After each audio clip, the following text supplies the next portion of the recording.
جی اب چونکہ مجھے اس بات کی سمجھ آ چکی ہے کہ میں کسی چیز کا مالک نہیں ہوں.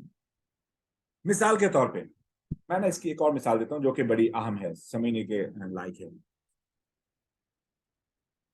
مجھے میرے پاس کچھ پیسے پڑے ہوئے مثال کے طور پر 5-10 ہزار روپے اضافی ہیں, اور میں نے کہا کہ اس کو میں محفوظ کر دوں.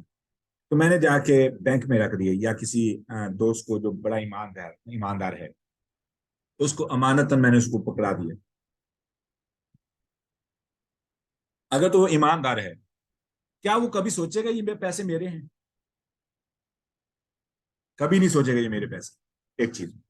یا ایک ڈاکیا ہے, ایسے لے لیں کہ ایک ڈاکیا ہے, اس کے پاس باکسز ہیں, ٹھیک ہے, میلز ہیں جو اس نے ڈلیور کرنی. تو کیا ڈاکیا جب وہ ڈلیور کرنے کے لیے جا رہا ہے, وہ تمام میل باکسز جو کچھ بھی ہے, تو کیا یہ سوچتا ہے کہ یہ میرے ہیں؟ کیا وہ ان کے ساتھ محبت کرے گا؟ کیا ان کے ساتھ اس کو کوئی لگن ہوگی؟ کیا اس کو, ہاں کیونکہ وہ ذمہ دار ہے تو اس کو یہ غرض تو ضرور ہوگی کہ گم نہ ہو جائیں, لیکن اس کو اس بات سے غرض نہیں ہوگی کہ یہ مالک کے پاس پہنچ جانے کے بعد وہ بیٹھ کے روئے یا پریشان ہو یا اداس ہو, اور یہ باکس کتنا پیارا تھا, مجھے ڈلیور نہیں کرنا چاہیے تھا, اور یہ جو لیٹر تھا یہ اس کا کلر کتنا پیارا تھا, مجھے ڈلیور نہیں کرنا چاہیے تھا. نہیں, وہ کبھی اداس نہیں ہوگا. کیوں نہیں اداس ہوگا؟ Because he knows these deliveries does not belongs to him. یہ جو آرڈرز ہیں, یہ جو باکسز ہیں, یہ جو خط ہیں, ان سے اس کا کوئی واسطہ نہیں ہے. یہ مالک ان کے کوئی اور ہیں, بھیجنے والا کوئی اور ہے, ہمیں دینے والا اللہ رب العزت کی ذات ہے, تو لینے والا بھی وہی ہے. تو ہماری لاغرضی, جسے زہد بولا جاتا ہے نا, اسی چیز کو تو زہد بولا جاتا ہے. کہ اگر تم سخی بننا چاہتے ہو, اپنے آپ کو خوش رکھنا چاہتے ہو, تو زہد اختیار کر لو. زہد کیا ہے؟ کہ جو لوگوں کے پاس ہے اس سے بھی لاغرض ہو جاؤ, جو خود تمہارے پاس ہے یا ارد گرد جو کچھ بھی ہے اس سے لاغرض ہو جاؤ. اسے زہد بولتے ہیں. زاہد اسے بولتے ہیں جو بندہ دنیا سے لاغرض ہو جائے. سبحان اللہ. تو یہ چیز ہے, جب انسان کو اس بات کی سمجھ آ جائے کہ میرا کچھ نہیں ہے, سب اللہ کا ہے, تو انسان جتنا اپنا فائدہ کرتا ہے, کوئی بندہ بھی دنیا کے اندر اس بندے کا کوئی فائدہ نہیں کر سکتے. وجہ کیونکہ وہ انٹرنلی سیٹسفائیڈ ہو جاتا ہے, دلی طور پر وہ مطمئن ہو جاتا ہے. ٹھیک ہے, تو یہ ہے مالک اور ملک کا فرق. تو اللہ بادشاہ بھی ہیں, اللہ کا مجھ پہ قانون ہے, اللہ کی مجھ پہ حاکمیت ہے, اور اللہ میرے مالک ہیں. اللہ کا صرف میرے ہی مالک نہیں, میری ہر چیز کے مالک ہیں. میرا دل ہو, گردے ہوں, پھیپھڑے ہوں, جیسے پہلے بات ہوئی ہے, میرے ارد گرد کی ہر چیز کے مالک اللہ ہیں. جب ہر چیز کے مالک اللہ ہے تو جب چاہیں لے لیں. تو انسان کو بڑے بڑے دکھوں میں, بڑے بڑے چیلنجز میں اپنے آپ کو کھڑا کرنا ہو تو یہ جملہ کافی ہے. یہ جملہ بندے کے لیے کافی ہے کہ میں کسی چیز کا مالک نہیں, مالک اللہ ہے. تو یہ انسان کو ایسا حوصلہ دے گا, ایسا انسان کو ایسی ہمت دے گا کہ انسان کو توڑنے پر بھی توڑا نہیں جا سکے گا. یہ ہے مالک کا فائدہ. اچھا ارسال, آپ بھی بات سمجھ آئی؟ جی سر, میں نے یہاں پہ آپ سے کوشچن کرنا ہے کہ آپ نے کہا کہ جب انسان لاغرض ہو جاتا ہے تو انسان کو دلی طور پہ نا وہ مطمئن ہو جاتا ہے, تو ہم یہ جو دلی طور پہ اطمینان ہوتا ہے اس کو ہم سکینت سمجھ سکتے ہیں کہ ظاہر ایسی ہے, پھر تو خوشی جو اس کے بعد تو پھر یہ سکینت بھی انٹرنلی ہو فیل جائے گا, ہوتی ہاں جی, اطمینان بھی ہو جائے گا. بالکل. میں نے اس کی ایک سر اور آپ نے مثال کیا دیتا ہوں. کہا, ریپیٹ کریں. میں نے اس کی ایک اور مثال دے دیتا ہوں کہ مومن بندے کی جو کیفیت ہونی چاہیے, مومن بندے کی جو کیفیت ہونی چاہیے, وہ مثال یہ ہے. ایک بچہ ہے جو 12 یا 14 سال کا ہے, جس کو اپنی ماں, بہن, بھائی, رشتے دار, دوست, احباب کی پہچان ہے, اور اس کی اٹیچمنٹ بلٹ ہو چکی ہے. یعنی یہی ایج ہوتی ہے جب بچے کو ایک محبت, پیار, احترام کی سمجھ آ چکی ہوتی ہے. اب اس کو کڈنیپ کر کے لے جائے, اس کو کوئی کڈنیپ کر کے لے جائے کسی اور ملک یا کسی اور شہر میں. وہاں پہ لے جانے کے بعد وہ بندہ کہے کہ ایسے کرو, تم میرے پاس تو آ گئے ہو, اب آپ کو پوری آزادی ہے, جو چاہو کھاؤ, جو چاہو مانگو, آپ کو ملے گا. ہر قسم کے کھلونے، ہر قسم کی چیز آپ کو میسر آئے گی. کیا اس بچے کا وہاں پہ دل لگے گا؟ نہیں. کیا وہ بچہ اس گھر کو اپنا سمجھے گا؟ نہیں. وہاں کی چیزوں کو اپنی سمجھے گا؟ نہیں. وہاں کے لوگوں کے پیار کو پیار سمجھے گا؟ نہیں. کیوں؟ کیونکہ سر اس کی آلریڈی اٹیچمنٹ ہو چکی ہوئی ہے. اللہ اکبر. یہ ہے حقیقت انسان کی. اگر انسان کو یہ تو سمجھ آ جائے کہ میرا تو اللہ مالک ہے اور میں نے انہی کی طرف لوٹ کے جانا ہے، میں تو یہاں پہ پھنسا ہوا ہوں دنیا کے اندر، میں تو پھنسا ہوا ہوں اس جسم کی قید کے اندر، میری روح جو پھنسی ہوئی ہے، میں نہ اللہ کو دیکھ سکتا ہوں نہ اللہ کے فرشتوں کو دیکھ سکتا ہوں. ٹھیک ہے، وہ جو رحمت اور جو سکون اللہ کی قرب کے اندر ہے وہ دنیا میں میسر نہیں آ سکے گا.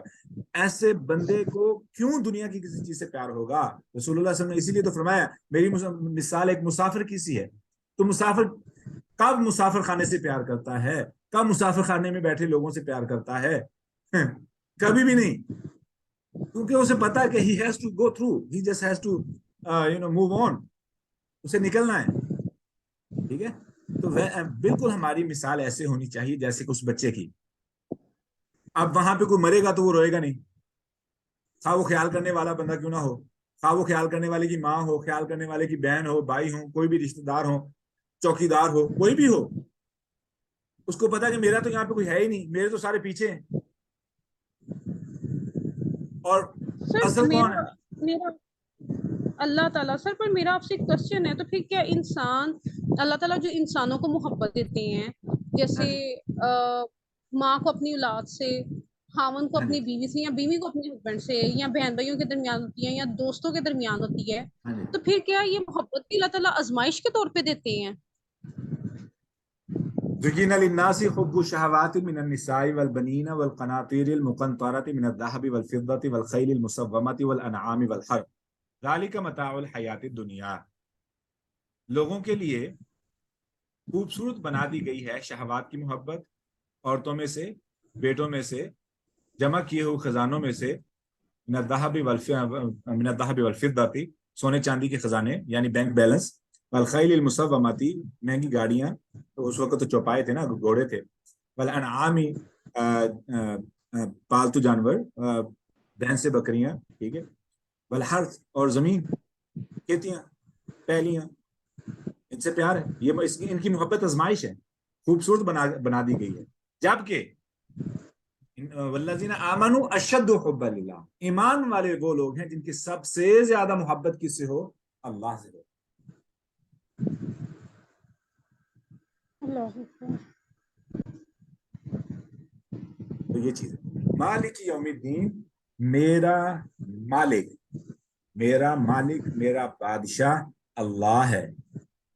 ٹھیک ہے، میں نے میرا تو ایڈ کر دیا ہے لیکن یہاں پہ میرا ہے نہیں. لیکن سمجھنے کے لیے ہمیں اس بات کا ہر وقت احساس ہو، جیسے میں نے پہلے بولا کہ دنیا میں ہمارے پاس جو مرضی چیز چلی جائے ہمیں اللہ پہ خوش ہونا چاہیے، اور جو مل جائے اس پہ بھی راضی رہنا چاہیے. کیوں؟ جو گیا ہے وہ بہتر تھا اسی لیے گیا ہے. جو گم ہو گیا ہے، کھو گیا ہے، نقصان ہو گیا ہے، فوت ہو گیا ہے، جدا ہو گیا ہے، جو بھی ہے، ان کا جانا ہی میرے لیے بہتر تھا الحمدللہ. اور جو آ چکا ہے وہ بھی میرے لیے بہتر ہے جو اللہ نے مجھے دے دیا ہے. لیکن میری اٹیچمنٹ صرف اللہ سے ہو. کیوں؟ مالک وہ ہے نا. بیٹا دیا ہے تو اللہ مالک ہے، جب مرضی لے لیں. اگر لے لیں گے تو پھر کیا ہو گیا؟ ہاں دکھ ہوگا، کیونکہ انسان ہے نا، اٹیچمنٹ ہو جاتی ہے. ٹھیک ہے، لیکن اس اٹیچمنٹ کا مطلب یہ نہیں ہے کہ انسان اللہ کے خلاف شکویں اور باتیں اور شکایتیں شروع کر دے.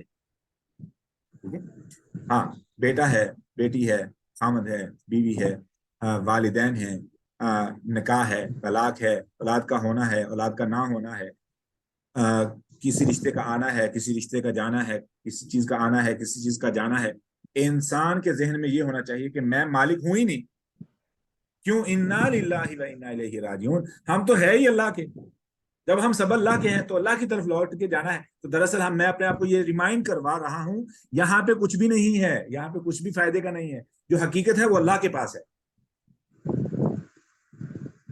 ٹھیک ہے، یعنی کہ ہم سب جو اس دنیا میں آئے ہیں ہم سب نے اپنی اپنی رسپانسبلٹیز پوری کرنی ہے اور پھر ہم نے اللہ تعالیٰ کے پاس جانا ہے. ہمیں یہ مان چاہیے. ہاں جی. اب جو آیا تھا میں نا ایک وہ ہیں نام ان کا یاد نہیں ہے, وہ یوٹیوب پہ یوتھ کلب والے ہیں, ساحل بھائی کے ساتھ بھی. ہاں جی علی بھائی, محمد علی. ہاں جی محمد علی. ان کا نا میں نے ایک کلپ سنا کہ اللہ کی عطا پہ بندے کو راضی کیسے رہنا چاہیے. تو انہوں نے ایک مثال دی تھی کہ ایک عربی تھا, اس کا بیٹا وہ کوئی تھا کوئی عیاش قسم کا. تو رستے میں اس کو کال آئی, اپنے دوستوں کے پاس بیٹھا ہوا تھا کہ آپ کی وائف جو ہے نا وہ ہاسپٹل کے اندر ہیں, تو it's a time you had to be here. تو اللہ تعالیٰ نے آپ کو جو ہے نا وہ خوشی عطا کرنی ہے. تو کہتا کہ میں رستے میں جاتے ہوئے میں نے اب مستی کے ساتھ جا رہا ہوں, ایک نبینے کو میں نے تنگ کیا, دھکا دیا, بلا بلا کرتے کراتے میں ہسپتال میں پہنچا, کوئی پرواہ نہیں تھی. اللہ نے بیٹا دیا, جو بیٹا تھا وہ معذور تھا. اچھا ہوا کیا کہ کہتا کہ مجھے تو ایسی نفرت پڑ گئی اس بچے سے کہ میں نے اس سے بالکل ڈسکنیکٹ ہو گیا, بچے سے بھی اور مزید اللہ تعالیٰ سے بھی. لیکن وہی بچہ سبب بنا اس بندے کو مسجد میں لے جانے کے لیے اور اس بندے کو توبہ کروانے کے لیے. اور جب بندے نے توبہ کر کے اللہ سے تعلق قائم کر لیا, بچہ فوت ہو گیا. تو کہنے لگا وہ بچہ پیدا ہی اس لیے ہوا تھا کہ جو میرے اندر غلاظت تھی, جو نحوست تھی, جو اللہ تعالیٰ سے بغض تھا, اللہ تعالیٰ سے دوری تھی, وہ بچہ اس مقصد کے لیے پیدا ہوا تھا کہ وہ دور ہو جائے. وہ دور ہوگی, بچے نے اپنی ذمہ داری ادا کر دی, اللہ تعالیٰ نے لے لیا. کہنے لگا میں نے مجھے اس کی پیدائش پہ جو دکھ تھا نا, اس کی وفات پہ خوشی ہے کہ مجھے رب کا قرب مل گیا اس بچے کی بنا پہ. ایک ہوتی ہے نا خوشی کہ میری جان چھوٹ گئی, نہیں نہیں, خوشی اس وجہ سے کہ مجھے اللہ رب العزت نے ہدایت عطا کر دی. تو I may have changed the words but that was the conclusion, ایسے سمجھ لیں, ٹھیک ہے. تو یہ ہوتا ہے پھر انسان چیزوں کو ایسے دیکھتا ہے, آنے والوں کو بھی اور جانے والوں کو بھی, کہ اللہ کی کیا حکمت ہو سکتی ہے, کیونکہ مالک اللہ ہے نا, وہ مالک ہے نا, پھر فیصلہ بھی وہی کرتا, بادشاہ بھی وہی ہے. تو اس نے کس فیصلے کے تحت وہ چیز مجھے میری ملکیت اپنی ملکیت سے نکال کے میرے حوالے کی اور کس اندازے کے مطابق واپس کی, کیونکہ وہ بادشاہ ہے نا. بادشاہ کو پتا ہوتا ہے کہ کون سا بندہ کس شعبے کے اندر ماہر ہے اور اس کو کون سی ذمہ داری کتنے وقت کے لیے دینی ہے, کیونکہ زیادہ وقت کے لیے بھی وہ بندہ ہو سکتا ہے ہینڈل نہ کر سکے. تو وہ انتخاب کرتا ہے بندے کا, بھیج دیتا ہے. اب وہ وہاں پہ جا کے اپنی ذمہ داری ادا کر کے واپس آ جائے تو اس کو فرق ہی نہیں پڑتا, کیونکہ بادشاہ نے ڈیسائیڈ کیا تھا, بادشاہ نے بھیجا تھا, بادشاہ نے واپس بلا لیا, بات ختم. This is what Malik and Malik teaches us. These just one word. اب ان کا اعراب دونوں طریقے سے پڑھا جا سکتا ہے, مالک بھی اور ملک بھی. اور ہم نے صرف ورڈ مالک پہ بات کی ہے, ملک اور مالک یعنی ایک ہی لفظ پہ بات کی ہے. انشاءاللہ اگلے سیشن میں ہم یوم اور الدین کو کور کریں گے, and there are more interesting words انشاءاللہ. اللہ تعالیٰ کو جزائے خیر دے. اور مزید سوال, اچھا میں سوال کیونکہ اس بہانے سے ریویژن بھی ہو جائے گی, کون سی اہم بات ہے جو آپ کے ذہن میں بیٹھ گئی ہو یا آپ کو یاد ہو آج کے سیشن سے مالک اور ملک کے بارے میں؟ سر مطلب آج کی اگر میں اوور آل دیکھوں نا تو مجھے جو چیز یہ سمجھ میں آئی ہے کہ اگر انسان اس سوچ کے ساتھ دنیا میں رہتا ہے نا کہ سب کچھ ہی اللہ کا ہے اور اس کی خود کی کچھ بھی نہیں ہے, کچھ بھی نہیں ہے اس کا, تو پھر وہ ایموشنلی اتنا کو زیادہ اسٹرانگ ہوتا ہے کہ پھر کسی کے آنے جانے سے اس کو کوئی فرق نہیں پڑتا. پھر اس کو یہی پتا ہے کہ اس نے اپنی یہاں پہ ڈیوٹیز پوری کرنی ہے, پھر اللہ کی طرف اس نے لوٹ جانا ہے. ہاں تکلیف ہوگی, بالکل یہ ایک آزمائش ہے, محبت ہونا بھی ایک بہت بڑی آزمائش ہے, تکلیف تو ضرور ہوگی, لیکن پھر انسان شکوہ نہیں کرے گا, وہ اللہ کی رضا میں راضی رہنا سیکھ جائے گا. ہاں جی, سمجھ آ جائے گی نا اس کو کہ کیوں چیز آئی ہے, کیوں چیز گئی ہے. تو جب ایک چیز کی سمجھ آ جائے تو پھر انسان کو اتنی پریشانی نہیں ہوتی, ٹھیک ہے. سر ایک اور میرے ذہن میں بات آ رہی ہے کہ اس طرح کوئی بھی انسان کے پہ کوئی بھی ٹرائل آتا ہے تو انسان کو ہمیشہ اس کی حکمت ڈھونڈنی چاہیے نا. ہاں تو انسان دیکھے کہ نا اللہ تعالیٰ نے یہ ایسے کیوں ہو سکتا ہے, سوچنا چاہیے نا, انسان کو سوچو بچار کرنا چاہیے. تو اس سے اللہ تعالیٰ کے بارے میں انسان کو بہت ساری ایسی حکمتیں نظر آنے شروع ہو جاتی ہیں جو انسان پہلے, اور انسان بھی اپریشیٹ کرتا ہے نا صحیح طریقے سے, اچھا تو اس لیے یہ میرا نقصان ہوا تھا کیونکہ اس کا یہ فائدہ تھا. مثال کے طور پہ ایک بندہ ہے, وہ مثال کے طور پہ ایسے سمجھ لیں کہ اس نے لاہور جانا ہے, ٹھیک ہے. تو وہ لاری اڈے پہنچتا ہے اور اس کے پاس 4 بجے کا ٹائم تھا جو اس نے پکڑنا تھا, لیکن کرتے کراتے رکشا لیٹ, ہر چیز لیٹ کرتے کرتے اس کو 4:15 لاری اڈے پہنچایا تو بس نکل چکی تھی. اب وہ لاری اڈے میں کھڑا ہو کے بڑا اپنے آپ کو کوس رہا ہوگا, ہر رکشے والے کو, ہر سواری کو جو تاخیر کا باعث بنی, حتیٰ کہ بیوی بچوں کو بھی, فلاں نے دیر کروا دی, فلاں نے دیر کروا دی, اب مجھے 2 گھنٹے کھڑے ہو کے انتظار کرنا پڑے گا. ابھی وہ یہ سوچ رہا ہے, اس سے 20 منٹ ہوئے انتظار کرتے ہوئے, کیونکہ نیکسٹ بس نے آدھے گھنٹے بعد آنا. 20 منٹ ہوئے ہیں تو خبر آئی لاری اڈے کے اندر, وہ جو بس وہاں پہ جا کے پلٹی ہوئی ہے یا ایکسیڈنٹ ہوا ہے اور کوئی بندہ نہیں بچا. اب وہی بندہ وہاں پہ بیٹھ کے سجدہ شکر میں گر جائے گا کہ میں کتنا خوش قسمت ہوں اس بس میں نہیں بیٹھا. Why he is now appreciating not riding that bus. اب وہ کیوں خوش ہے؟ اس کو رونا چاہیے تھا نا کہ I should sit in that bus and should have died. کیونکہ وہ تو آواز آ تھا نا, تنگ تھا, شکوے تو کر رہا تھا کہ فلاں نے لیٹ کروا دیا, فلاں نے لیٹ کروا دیا, یہ زندگی آوازار ہے, سب بیکار ہے, سب فضول ہے. تو بیٹھا ہوتا اچھی بات ہی, مر جاتا کہانی ختم ہو جاتی. کیوں اب خوش ہو رہا ہے؟ سر اگر وہ اس پوائنٹ کے اوپر جس طرح آپ نے بتایا کہ وہ لیٹ ہو گیا, وہ شکوہ نہ کرتا اور صبر کر لیتا تو پھر اس کا مقام اور بڑھ جاتا, اور پھر اللہ تعالیٰ اس کو کوئی نہ کوئی ایسا انعام بھی دیتے جو اس کی آئندہ زندگی کے لیے بہترین ہوتا اور اس کا ایمان مضبوط ہوتا نا. دیکھیں اب اس کو سجدہ کرنا پڑ رہا ہے, لیکن وہ الصبر عند الصدمۃ الاولیٰ, صبر وہ ہے کہ صدمہ کی ابتدا میں اس کو ہولڈ کیا جائے. ٹھیک ہے نا. اب انسان کو ہاں لیٹ ہو گیا, کیا ہو گیا یہ سوچ لے. اب دیکھیں نا بات وہی سمجھ آ گئی کہ اللہ کی اس میں حکمت ہوگی. اب وہ بندہ اس طریقے سے سوچے گا جس کا ایمان مضبوط ہے, اچھا اللہ کی اس میں کوئی نہ کوئی حکمت ہوگی. اب یہ سوچ کے وہ کھڑا ہے, اب آوازار نہیں ہوگا, وہ کسی کو کوسے گا نہیں, کسی کے بارے میں اس کے دل میں نفرت نہیں ہوگی. جو بھی بندہ اس کے راستے میں رکاوٹ بنا وہ پریشانی ہوگا. اور جب اس کو یہ خبر ملے گی کہ یہ ایکسیڈنٹ ہوا تو وہ سب کو دعائیں دے گا.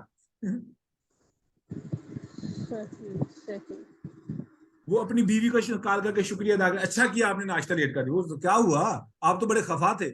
اگر تو وہ نیگیٹو بندہ ہوا تو کہے آپ تو بہت خفا تھے. اگر تو پازیٹیو بندہ تو وہ گھر میں بھی ناراض نہیں ہوا ہوگا, بلکہ وہ کال کر کے اسے خوشخبری سنائے گا. Let me tell you good news. کیا خوشخبری کیا ہے کہ جو آپ کے ناشتہ لیٹ بنانے کی وجہ سے میں جو لیٹ ہوا ہوں اس کا یہ فائدہ ہوا. آپ بیوی گھر میں سجدہ کر رہی ہوگی, ایمان تو دونوں کو بڑھ جائے گا. تو ایمان ہر اس بندے کا بڑھے گا جو اس بندے کے سبب اس بات کو ریئلائز کرے گا کہ وہ سبب بنے ہیں اس بندے کی تاخیر کا, جو کہ سبب بنی ہے اس بندے کی جان کی حفاظت کا.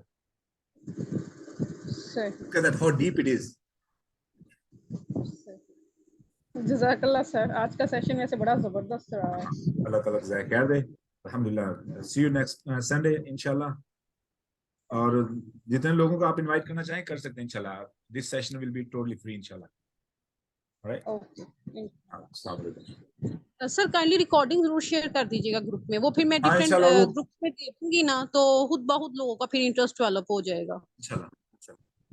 جزاک اللہ خیر.